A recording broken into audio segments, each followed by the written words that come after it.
I'm Lee Hall and you're watching Ashore with Ze Frank. Tichy4 writes, that little vid at the end is really weird when taken out of context. Tichy4 was talking about the Bye Bye song at the end of Monday's episode, namely this one. Bye bye, it's the Bye Bye song. It felt pretty normal then, but if you saw it by itself and you didn't know what a Bye Bye song was, it could be the beginning of a really scary movie. Bye bye, it's the Bye Bye song.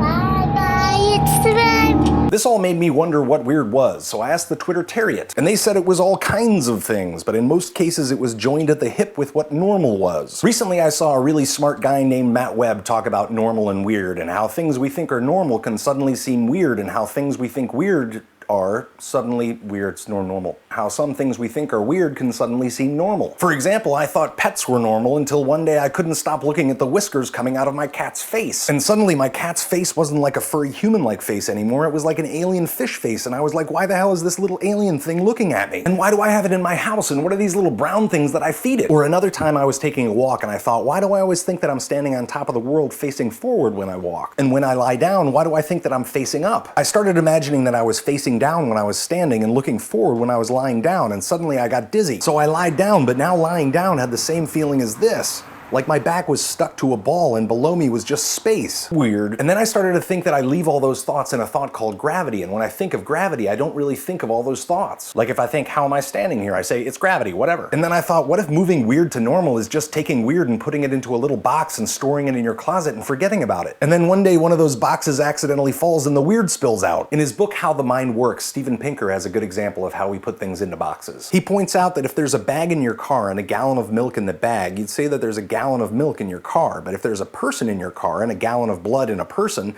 it would be strange to say that there's a gallon of blood in your car. He also points out that when we get into a car, we kind of put it into the box called me, so when we get cut off, we say he cut me off, not his car cut my car off. In his talk, Matt Webb was interested in how we can hack this, how we can take normal things and purposely make them feel weird, how we can take things out of their boxes and really see them again. Repetition is a way to do that with words, we all know that. You say a word enough times and it falls out of the word box and just becomes sound, sound, sound, sound, sound, sound, sound, sound, sound, sound, sound, sound, sound. With some things I can make them feel weird just by describing exactly what's in front of me. This is a shape that was made up by heating up stuff that was dug up from the ground. It has a hole that is filled with water into which I deposit two things that come out of my body, which are then carried away in a mass network of underground tubes to another place. Weird. Why don't you try? Take something you think is normal and try to make it feel weird.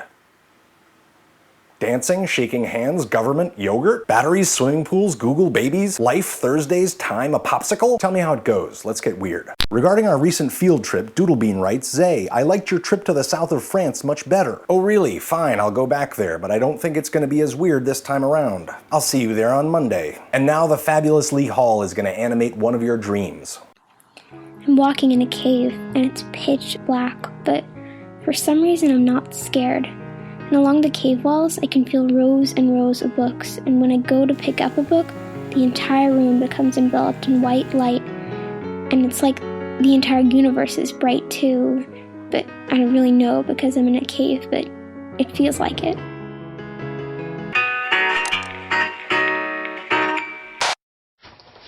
Bye bye, it's the Bye Bye song.